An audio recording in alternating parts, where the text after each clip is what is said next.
Artinya, dan itu yang sebenarnya akan terus dikelola oleh Bank Indonesia, stabilitasnya ataupun volatilitasnya, bukan menjaga rupiah di level tertentu, tapi yang lebih penting adalah bagi pelaku usaha dan juga bagi pelaku ekonomi adalah bukan levelnya, tapi bagaimana menjaga stabilitasnya agar tetap terjaga. Baik, itu yang selalu dikatakan juga oleh Bank Sentral, pemirsa, bahwa bukan nominal rupiah dolarnya yang paling penting, tapi bagaimana stabilitasnya, tidak fluktuatif. Tapi pertanyaannya bagaimana kemudian kita bisa bersiap, semoga tidak, kalau ternyata ancaman Trump itu dilakukan. Tetap bersama kami, Top Ekonomi segera kembali.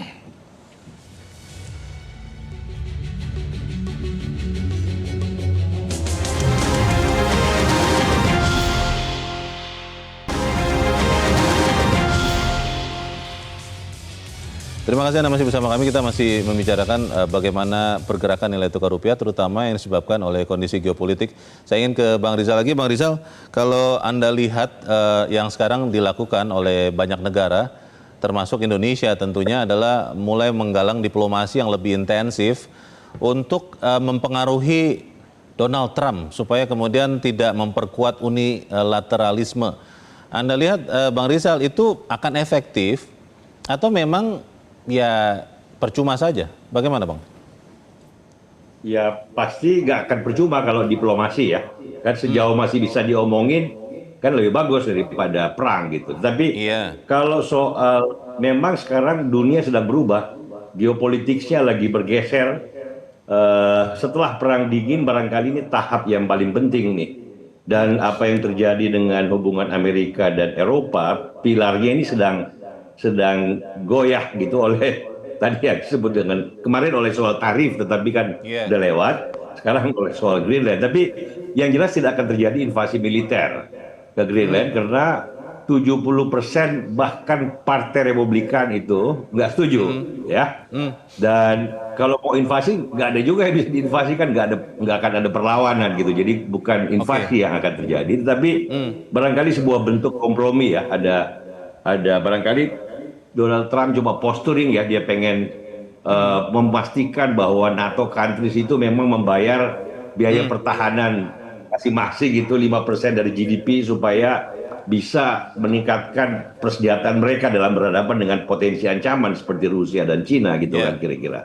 Tetapi ya kita lihat kalau soal Iran ya nggak ada lah, itu dari awal juga nggak pernah kan, bahwa kemarin disangkanya akan ada pertolongan kepada kaum demonstran yang sudah tidak ingin melanjutkan lagi kekuasaan teokrasi di Iran. Itu saya kira itu kan tidak memungkinkan. Jadi bukan lagi gaya Irak invasi pendudukan, itu sudah in the past. Jadi kita lihat yang di Davos ini yang paling penting selain Greenland juga bagaimana inisiatif Trump dalam soal Board of Peace. Ini kan yang penting tuh yang akan jadi krusial, apakah akan ada lembaga baru yang dibuat untuk keamanan Bang Rizal, ada yang mengatakan bahwa sebetulnya yang diincar Trump itu sebenarnya adalah China atau Tiongkok, karena baik Venezuela, kemudian juga Greenland, Iran pun itu kan banyak menyuplai minyak, terutama ya dua negara awal dan akhir kepada Tiongkok. Anda melihat itu juga atau seperti apa Bang? Ya kalau Cina ya pastilah, ini kan ada rivalitas kan sekarang, adik kuasanya bukan lagi Rusia tetapi Cina sebagai pesaing Amerika. Jadi saya kira kalau dimensi itu masih selalu ada. Tapi kan kepentingannya bukan semata-mata minyak saya kira. Kalau cuma suplai minyak Venezuela dengan gampang Cina mencari penggantinya. Dan juga Amerika tidak butuh minyak dari Iran. Amerika produksinya 13 juta barrel per day. Jadi dia sudah sufficient soal energinya ya dalam soal itu. Jadi bahwa angle Cina, Rusia, teater Arktik itu, Greenland itu memang geopolitiknya penting karena menyangkut security di pintu masuk, orang bilang High North. Jadi ini Western Hemisphere di mana Amerika benar apa salah, tapi dia berpikir bahwa Greenland ini di masa mendatang, terutama dengan semakin pemanasan bumi, jalurnya mulai kebuka gitu, dia menjadi lebih penting dari sebelumnya gitu, sehingga agak sedikit ngotot kelihatan Trumpnya. Tapi we'll see, rasanya sih akan ada kompromi yang cukup konstruktif. Karena kalau decoupling terjadi antara Amerika dan Eropa dalam soal security, maka totally we are facing a different world.